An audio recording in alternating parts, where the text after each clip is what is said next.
n'éteignez pas l'esprit, ne méprisez pas les prophéties, mais examinez tout et retenez ce qui est bon. Quand Paul parle d'éteindre l'esprit, c'est une expression étrange, dites-moi. On peut éteindre la lumière, on peut éteindre le feu, mais éteindre l'esprit. Au fait, dans les temps bibliques, c'était la même chose que d'éteindre le feu et d'éteindre la lumière, parce qu'à l'époque, il n'y avait pas, comme aujourd'hui, d'ampoule électrique. La seule manière de s'éclairer quand il faisait sombre, c'était par le moyen d'un feu, par exemple un petit feu contrôlé dans une lampe à huile. C'est ainsi que éteindre le feu revenait également à éteindre la lumière. Ça, on comprend. Mais comment est-ce qu'on pourrait, dites-moi, éteindre l'Esprit de Dieu? D'ailleurs, il est au ciel. Si quelqu'un le voulait, pourrait-il en quoi que ce soit diminuer l'intensité de la vie de Dieu, le Saint-Esprit? Jamais de la vie. Aucun homme n'a non plus le pouvoir d'éteindre de façon absolue le feu de Dieu sur notre terre. Et pourtant, c'est ce que certains ont essayé de faire, les persécuteurs de l'Église d'abord, mais aucun n'y est jamais arrivé et personne n'y arrivera jamais. Le sang des chrétiens a toujours été de la semence de martyrs. Plus on les persécute, plus ils se multiplient. Ça, c'est la vérité. Non, quand il est dit « n'éteignez pas l'esprit », il n'est pas question de Dieu dans sa plénitude, sa divinité au ciel, mais il est question de l'éteindre dans nos vies, voire dans nos rassemblements d'église, car l'Esprit de Dieu est un feu qui éclaire aussi en nous et par nous. Au fait, c'est pour ça que le jour de la Pentecôte, quand les disciples ont été remplis du Saint-Esprit, celui-ci s'est symboliquement posé sur chacun d'entre eux à travers une flamme de feu. Et par ce feu spirituel qu'ils recevaient, ils allaient pouvoir enfin, à leur tour, devenir, comme Jésus l'avait dit, la lumière du monde. La parole de Dieu également est comparée à un feu qui nous éclaire. C'est dans 2 Pierre, chapitre 1er, le verset 19.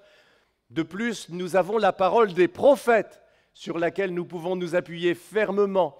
Et vous faites bien de lui accorder votre attention, car elle est comme une lampe qui brille dans un lieu obscur, jusqu'à ce que le jour paraisse et que l'étoile du matin se lève pour illuminer vos cœurs. Ici, Pierre parle des livres de la Bible pour nous dire que leurs auteurs n'ont pas été animés par un désir personnel, ce n'est pas par une initiative personnelle qu'ils nous ont laissé ces écritures, mais c'est poussé par le Saint-Esprit, nous dit-il dans les versets suivants, que ces hommes ont parlé de la part de Dieu. Ainsi, la parole de Dieu est un feu qui éclaire ce monde dans les ténèbres en attendant la lumière du retour de Jésus-Christ. Le feu qui éclaire dans ce monde, c'est aussi celui du Saint-Esprit qui brille dans l'Église et à travers l'Église. Mais dans nos versets, le feu et la lumière sont plus précisément mis en rapport avec la manifestation spirituelle dans les églises, en particulier celle des dons spirituels et notamment le don de prophétie. Alors, comment est-ce que nous pourrions éteindre l'Esprit de Dieu en nous ou encore dans nos réunions? Souvent, les hommes ont éteint l'Esprit de Dieu en eux ou dans leurs réunions, se disant chrétiennes, par un enseignement erroné sur les manifestations spirituelles et en particulier sur la prophétie. Vous savez, il existe un enseignement selon lequel les dons du Saint-Esprit ont cessé après le temps des apôtres. Justement, d'ailleurs, on appelle cette doctrine le cessationnisme, pour dire que ces manifestations spirituelles ont cessé avec la disparition des apôtres. Leur argument, c'est que des dons du Saint-Esprit, comme le parler en langue, la guérison divine ou encore même la prophétie, ont été utiles dans les premiers temps pour établir l'Église. Mais maintenant que l'Église est établie et surtout maintenant que le Nouveau Testament a été donné, ces dons ne sont plus d'actualité selon ces personnes. Cet enseignement était largement répandu jusque dans nos églises évangéliques, jusqu'au réveil de Pentecôte du début du XXe siècle. Aujourd'hui, il est beaucoup moins répandu. Vous savez pourquoi? Parce qu'en fait, ça revient à dire que tous les miracles dont nous témoignons, ce serait du fake. Et ça, c'est compliqué à soutenir parce que ça remettrait en question tout ce que nous disons vivre avec Dieu aujourd'hui. C'est pourquoi aujourd'hui, dans certains milieux évangéliques minoritaires, mais qui existent, on dit plutôt que ces dons sont exceptionnels et qu'il ne faut pas les rechercher systématiquement parce que, nous dit-on, ils sont moins d'actualité que dans le Nouveau Testament. Cet enseignement, voyez-vous, minimise des déclarations qui sont pourtant claires de l'Écriture. Je pense à cette parole de Jésus qui parle des miracles qui accompagneront ceux qui auront cru, mais aussi à ces versets de Paul dans la première lettre qu'il écrit aux Corinthiens, chapitre 14, verset 1er. « Recherchez l'amour, aspirez aussi aux dons spirituels, mais surtout à la prophétie. » Et puis encore au verset 12, « Vous de même, puisque vous aspirez aux dons spirituels, cherchez à posséder avec abondance ceux qui édifient l'Église. » C'est sûr que si on enseigne que les dons spirituels ne sont plus d'actualité, ou pas trop d'actualité, on n'incite pas les croyants à les vivre. Et du coup, on ne communique pas la soif de les exercer. On ne communique pas non plus la soif de recevoir le baptême du Saint-Esprit avec le signe biblique du parler en langue. Et c'est comme ça, avec un enseignement erroné, que l'on peut éteindre le feu du Saint-Esprit dans les églises. Un enseignement qui minimise la valeur de ces dons, leur actualité pour chacun d'entre nous. Maintenant, on peut aussi éteindre l'esprit par négligence. C'est-à-dire que même si on croit en théorie au don du Saint-Esprit, même si on croit en la doctrine pentecôtiste, du baptême du Saint-Esprit avec pour signe évident le parler en langue, on ne les cherche plus ardemment, parce que c'est vrai. Parfois, pour les avoir, pour les vivre, pour les trouver, il faut les rechercher ardemment, notamment quand on ne les reçoit pas de suite. Et puis aussi, il faut les préserver quand on les a reçus, parce que voyez-vous, le feu du Saint-Esprit, ça s'entretient. Il faut y mettre du bois, sans arrêt. Il faut toujours prier. Il faut aussi nous garder purs du péché, parce que quand on attriste le Saint-Esprit, il s'éloigne de nous. C'est plus facile de négliger la présence et l'action du Saint-Esprit que de les maintenir. Donc il y a la négligence aussi, qui peut éteindre le feu du Saint-Esprit. Et voyez-vous le lien entre les deux, l'enseignement erroné, et puis la négligence. Ce lien va dans les deux sens. Parce que quand on a reçu un enseignement erroné, on ne saisit pas la valeur, notre besoin impérieux de la vie de l'esprit, c'est sûr. Mais dans l'autre sens aussi, ce qui se passe, c'est que quand on s'est appauvri déjà par négligence, quoi de mieux qu'un enseignement qui vient minimiser la valeur de la vie de l'esprit aujourd'hui pour nous justifier en quelque sorte dans ce que nous ne vivons plus. Et je vous fais remarquer que historiquement, c'est dans ce sens-là que les choses se sont d'abord passées. Un appauvrissement spirituel dans les églises, suivi ensuite d'un mauvais enseignement qui a été formalisé, que la vie de l'esprit s'est progressivement éteinte dans les églises et que les ténèbres sont venues la recouvrir. C'est grave. Maintenant, quand Paul, dans nos versets, lit le danger d'éteindre l'esprit au fait de mépriser les prophéties, ce n'est pas juste une question de doctrine. Parfois, ça arrive d'une manière beaucoup plus, beaucoup plus spontanée. Sans remettre en question le don de prophétie en général, l'enseignement des Écritures à ce sujet, pour l'Église d'aujourd'hui, mais en minimisant la valeur des prophéties que l'on entend, notamment dans notre Église. Et ici, Paul nous met en garde contre le danger d'être dans un dénigrement, en particulier un dénigrement systématique vis-à-vis des dons spirituels. S'il y a quelque chose qui se ferme, si ça devient un fonctionnement chez nous de critiquer, alors nous finirons par éteindre la voix de l'Esprit de Dieu en nous, sûr. Chez tous ceux à qui nous communiquerons notre mentalité, et si ça devait se répandre, influencer également l'Église. C'est le danger de s'endurcir en se bouchant les oreilles quand Dieu parle, voire même quand Dieu nous parle. C'est ainsi qu'il nous faut une juste distance dans le rapport que nous entretenons avec les prophéties. Tout d'abord, mes amis, nous devons être reconnaissants à Dieu pour le privilège et la grâce des manifestations spirituelles au milieu de nous. Ça, c'est un privilège extraordinaire. Écoutez, chaque dimanche, sauf rare exception, nous avons le privilège de bénéficier des dons spirituels. Personnellement, tant de fois j'ai été béni, j'ai été encouragé par des dons spirituels, en particulier la prophétie, que je ne peux que bénir Dieu de ce que nous les vivions dans l'Église. Donc, ne pas mépriser les prophéties, c'est déjà être reconnaissant à Dieu qui les donne à l'Église, mais également être reconnaissant à l'Église de ce qu'elle permet qu'ils vivent et s'expriment en son sein dans ses cultes. Mépriser les prophéties, ça passe aussi par le fait de mépriser leurs auteurs. Certaines personnes ne connaissent pas d'autre manière de se rendre intéressantes que de se moquer de tout. Dites-moi, si une vieille prophétise, qu'est-ce que ça peut faire qu'elle soit vieille? Dites-moi. Et si c'est un jeune, qu'est-ce que ça peut faire qu'il soit jeune? Pourquoi quelqu'un dira-t-il c'était un petit jeune? La Bible ne dit-elle pas vos vieillards auront des rêves, vos jeunes gens auront des visions?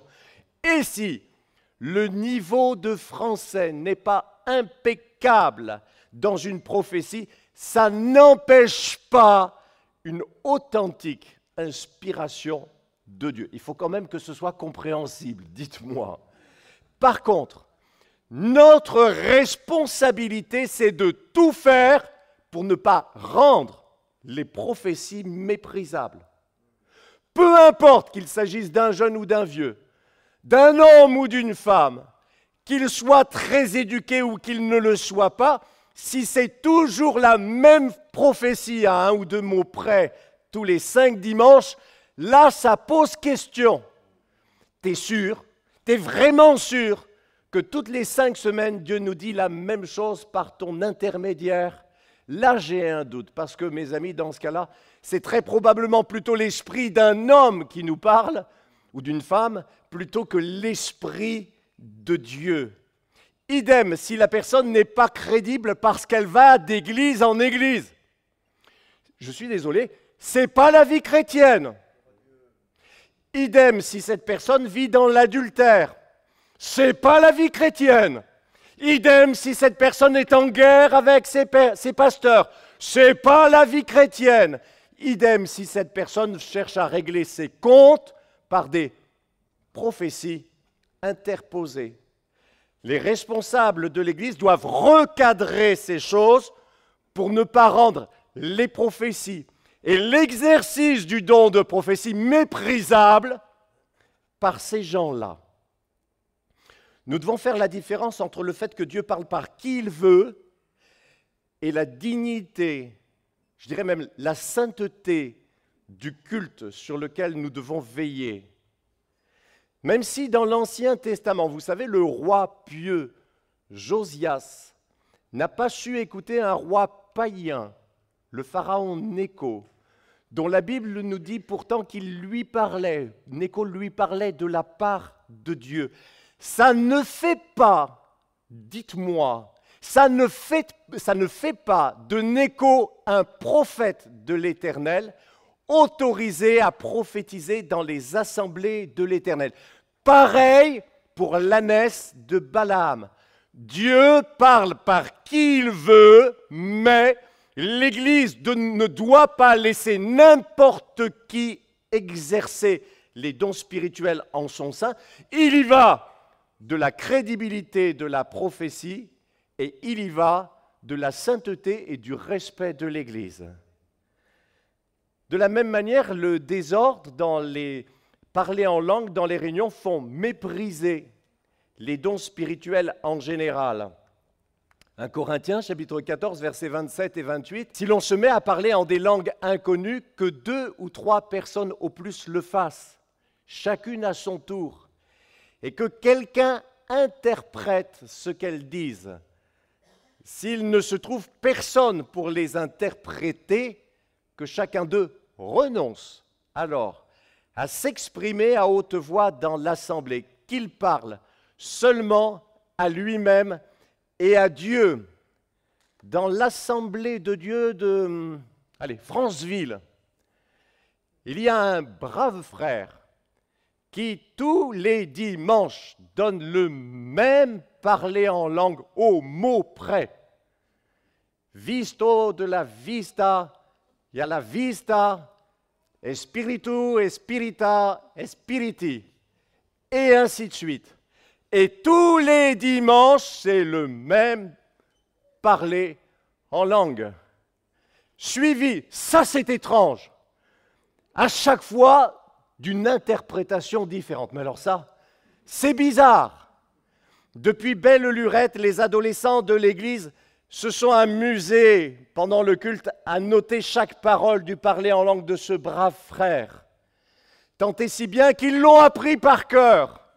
Et quand ils l'entendent dimanche après dimanche, ils ne peuvent s'empêcher de rire de ce que c'est encore la même chose. Visto de la vista et patati et patata. Mes amis, il vaut mieux que ce soit nous qui fassions le ménage de ces choses plutôt que les incrédules et les moqueurs. Et ne me dites pas que les adolescents qui ont appris son parler en langue par cœur ont blasphémé contre le Saint-Esprit, je ne vous croirai pas. Trop souvent, on entend dans nos églises des parlers en langue pauvres, répétitifs, suivis d'un silence religieux, puis d'une soi-disant interprétation. Personne n'y croit tant que cela. Mais c'est devenu une coutume et personne n'ose rien dire. Mes amis, il faut enseigner, je dis bien il faut enseigner que ce n'est pas cela les dons spirituels. Une autre déviation non biblique consiste à parler en langue pour encourager les autres à donner une prophétie. On n'a pas besoin d'un parler en langue pour donner du crédit à une prophétie. On n'a pas besoin d'un parler en langue pour qu'on nous dise c'est le moment de prophétiser. Il y a des gens qui pensent que s'il n'y a pas eu un parler en langue dans une réunion, c'est moins miraculeux que s'il y avait eu un parler en langue. Mais la parole de Dieu ne dit rien de tel. C'est pourquoi vous qui exercez le don de prophétie, si vous avez reçu une prophétie depuis quelque temps déjà dans la réunion et qu'une personne se mette à parler en langue, ne donnez pas à ce moment-là votre prophétie, parce que ça laisserait supposer que c'est l'interprétation du message en langue, mais laissez passer ce temps dans la réunion. Et si personne n'interprète le parler en langue, ça fera réfléchir tout le monde sur ce que sont les dons spirituels en réalité. Et plus tard, dans la réunion, vous donnerez votre prophétie pour ce qu'elle est, c'est-à-dire une prophétie et non pas un parler en langue. Comme ça, quand il y aura un vrai parler en langue, avec une vraie interprétation, toute l'assemblée sera saisie par la puissance spirituelle, la teneur spirituelle de ces manifestations du Saint-Esprit. C'est ainsi que le réveil de Pentecôte doit préserver la pratique des manifestations du Saint-Esprit par un usage biblique de ceci. Supposons donc que l'Église entière s'assemble et que tous se mettent à parler en des langues inconnues. Si de simples auditeurs ou des non-croyants entrent là où vous vous trouvez, ne diront-ils pas que vous êtes fous? Mais si tous transmettent des messages reçus de Dieu et qu'il entre un non-croyant ou un simple auditeur, il sera convaincu de son péché à cause de ce qu'il entend. Il sera jugé par tout ce qu'il entend et ses pensées secrètes seront mises en pleine lumière. Alors, il se courbera face contre terre et adorera Dieu en déclarant « Dieu est vraiment parmi vous ». Vous voyez, le feu du Saint-Esprit a besoin d'être préservé. Et pour être préservé, Paul a enseigné, Paul a cadré aussi l'exercice des dons spirituels. Alors, réjouissons-nous de ce que nous avons à la fois la manifestation des dons du Saint-Esprit et aussi leur mode d'emploi par l'enseignement. Vous savez, un cadre pour que les dons spirituels ne partent pas dans tous les sens, c'est une protection indispensable pour qu'ils durent au milieu de nous. C'est comme ça, mes bien-aimés, que les deux vérités sont comme en tension pour s'équilibrer l'une l'autre. On s'attendrait peut-être à ce qu'après avoir dit de ne pas mépriser les prophéties, Paul continue en disant, je ne sais pas, ne vous octroyez pas le droit d'être le juge de l'inspiration de vos frères. Mais non! Il borne son propos dans l'autre sens pour éviter, vous savez, le piège du balancier. Et il dit, examinez tout. Ah bon? Même si la personne qui a parlé tremble de tout son corps? Même si quelqu'un vient de dire après le don spirituel que c'était pour lui, oui, examinez tout ce qui est dit au nom du Saint-Esprit pour que personne ne fasse dire au Saint-Esprit ce qu'il n'a pas dit. 1 Corinthiens chapitre 14, verset 29, « Quant aux prophètes, que 2 ou 3 parlent et que les autres évaluent leur message. » Et n'oublions jamais que même si quelqu'un dit « Voici ce que déclare le Seigneur », ça reste une bouche humaine qui le dit. Alors on évalue, alors on examine. Examiner la prophétie, c'est d'abord la comparer à l'Écriture pour voir si ce qui est dit est scripturaire. Examiner les prophéties, ça fait aussi référence au discernement que doivent avoir les personnes spirituelles et mûres, pas les gens qui se disent spirituels, mais ceux qui ont été mis à l'épreuve et reconnus pour cela par l'Église. En plus de la question de base qui est est-ce que c'était biblique ce qui a été dit? On doit aussi se poser d'autres questions comme est-ce que c'était édifiant? La parole de Dieu nous laisse des normes de la prophétie en 1 Corinthiens chapitre 14 verset 3. Celui qui prophétise au contraire parle aux hommes, les édifie, les encourage, les réconforte. Est-ce que le don était constructif? Est-ce qu'il a été apporté dans l'amour? Je ne parle pas d'un amour à l'eau de rose, qui ne peut jamais dire la vérité. Je parle de l'amour de Dieu, qui dit la vérité pour redresser, pour restaurer. Ça peut paraître contradictoire d'encourager, comme Paul le fait, la confiance dans les prophéties d'une part, avec la nécessité de les examiner, c'est-à-dire quelque part de discerner, de les évaluer. Mais en fait, ça n'est pas contradictoire, bien au contraire, c'est complémentaire et c'est le seul moyen de préserver les prophéties de tout ce qui leur porte tort. Vous devez, mes amis, nous devons mettre autant de poids de chaque côté de la parole de Dieu, de ses affirmations, pour arriver à l'équilibre. Il ne suffit pas de dire « laissez faire le Saint-Esprit dans les réunions ». Ça ne suffit pas parce que certains se cachent derrière le Saint-Esprit pour passer leurs propres pensées en les drapant de l'autorité du Saint-Esprit. Mais il ne suffit pas non plus de dire « il faut faire le ménage » dans les dons spirituels, parce que si ce n'est pas nuancé, alors ça peut éteindre l'esprit. C'est pourquoi il nous faut toute la déclaration de l'Écriture, avec tout l'équilibre, de la parole de Dieu. N'éteignez pas l'esprit. Ne méprisez pas les prophéties, mais examinez tout et retenez ce qui est bon. Et c'est comme ça, en tenant un bout, sans lâcher l'autre, que nous pourrons vivre la vie de l'esprit, retenir ce qui est bon, sans jeter le bébé avec l'eau du bain. Et si, au milieu de nous, quelqu'un a perdu la flamme du Saint-Esprit, est-ce que c'est grave, docteur? Oui, c'est grave, mais ça soigne. 2 Timothée, chapitre 1er, verset 6. C'est pourquoi je te le rappelle, ranime la flamme du don de Dieu que tu as reçu lorsque j'ai posé mes mains sur toi. Paul parle ici à Timothée de la flamme du don spirituel que celui-ci a reçu, un don particulier qu'il a reçu de Dieu. En 1 Timothée, chapitre 4, verset 14, déjà, Paul exhortait Timothée sur ce sujet précis.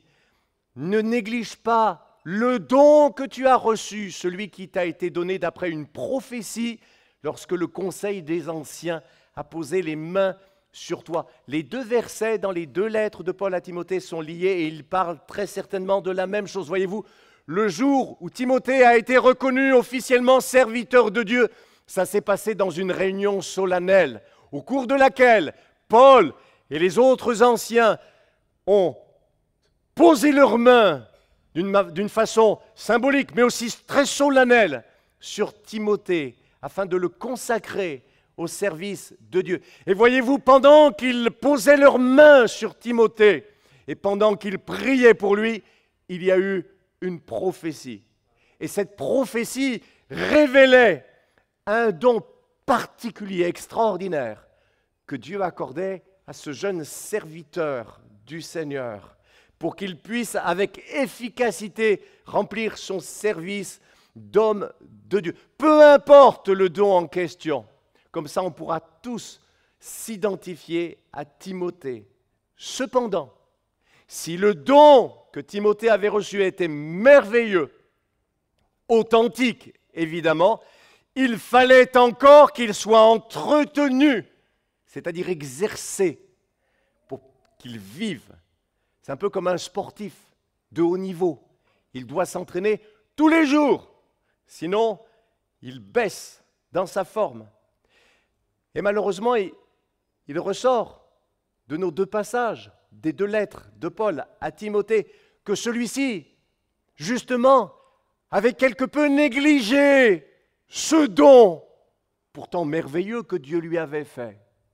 C'est ainsi que des années après cette cérémonie à laquelle Paul fait allusion, quand Timothée est maintenant en responsabilité, même en très haute responsabilité dans les églises à Éphèse, Paul lui écrit de ne pas négliger son don, justement. Et si Paul lui dit de ne pas négliger son don, c'est qu'il a des raisons de le lui dire. Et c'est ainsi que, selon les commentateurs bibliques, entre 2 ans et 4 ans plus tard, Paul écrit cette fois une 2e lettre à Timothée, de Timothée. Et cette fois-ci, quand Paul lui parle de cela, il n'est pas question seulement de ne pas négliger le don, mais d'en ranimer la flamme. Mes amis, c'est le signe que ça ne s'est pas arrangé avec le temps. Ce qui au départ était une simple négligence qui pouvait se régler assez facilement, était devenu plus grave. En réalité, la flamme du don de Dieu était en péril dans la vie de ce serviteur, pourtant sincère. Est-ce que ça vous parle, mes amis? Nous tous, chrétiens, nous sommes appelés à servir Dieu, n'est-ce pas? Tous ceux qui sont remplis du Saint-Esprit ont reçu aussi un don spirituel. Peut-être qu'au milieu de nous, quelqu'un a reçu de Dieu un appel particulier, avec un don fort, qui va avec, pour qu'il soit efficace, cet appel. Sauf que comme Timothée, vous avez négligé cela, un peu comme un sportif qui dort trop longtemps le matin ou qui se couche trop tard le soir. Vous avez rechigné à l'entraînement. Ou alors, tiens, j'ai ma petite hypothèse comme Timothée avec le poids des responsabilités. Dans cette grande ville d'Éphèse, toutes ces églises de maison, tous leurs responsables, ça en fait de la pression. Et tout cela, petit à petit, a étouffé ce feu que Dieu avait pourtant allumé en lui. Et maintenant, le don est en sommeil. Plus grave que ça, il est menacé d'extinction. Timothée sert toujours le Seigneur, mais sans la flamme du don. Il y a des croyants qui m'écoutent, qui se sont relâchés dans leur vie spirituelle et aussi dans l'exercice de leurs dons et de leur service. C'est au point que votre don spirituel est menacé, plus que votre don spirituel d'ailleurs, et il est près de s'éteindre. Vous savez, la pente de la nature humaine, on la connaît, c'est la négligence. Mais ce n'est pas parce que c'est naturel qu'il faut s'y laisser aller. C'est naturel de trop dormir le matin, n'est-ce pas? Mais il faut se lever quand même. C'est pourquoi vous devez réagir. Entendez à nouveau résonner la parole vibrante que Paul adressait déjà à Timothée. Ne néglige pas ton don. Ranime la flamme. Ne la laisse pas s'éteindre en toi. Tu ressemblerais à ces morceaux de bois qui ont cessé de brûler, qui sont noircis et qui salissent les mains de ceux qui les touchent. Mes amis, vous réussirez votre vie si vous faites vivre les dons que Dieu vous a accordés, les dons dont il vous a équipé justement pour que votre vie atteigne son but. C'est ça, réussir votre vie. Vous savez, parfois, quand la flamme est en train de s'éteindre, il suffit de peu de choses pour la ranimer. C'est comme une de ces longues soirées d'hiver au cours de laquelle on a laissé progressivement le feu mourir petit à petit dans la cheminée. On discutait tellement, personne ne s'en est aperçu. Puis à un moment, vous vous en rendez compte. Vous vous approchez, vous regardez déjà ces flammes qui ne peuvent plus brûler. Alors vous faites quelque chose de très simple en réalité. Vous prenez une petite branche de bois sec, vous la mettez entre ces deux bûches qui commencent déjà à noircir. Puis vous prenez le soufflet et vous envoyez de l'oxygène dessus. Et là, il se passe quelque chose d'extraordinaire. Au bout de quelques instants, la petite branche crépite, libère quelques étincelles. Et le feu se nourrit à nouveau de cette énergie que vous lui avez communiquée. Apportez maintenant au Seigneur votre prière. Déposez-la dans votre vie qui a besoin d'être ranimée. Et laissez le feu du Saint-Esprit être revitalisé par l'action, par le souffle de Dieu ce matin. Que le Seigneur nous bénisse. Gloire à Dieu. Nous avons été heureux de vous proposer ce message. Déjà, s'il vous a plu, n'hésitez pas à le liker, voire à laisser un commentaire. Ça permettra à la vidéo de rayonner davantage auprès des autres utilisateurs. Aussi, abonnez-vous à notre chaîne. Ça vous permettra de bénéficier en continu du reste de nos programmes. Que Dieu vous bénisse.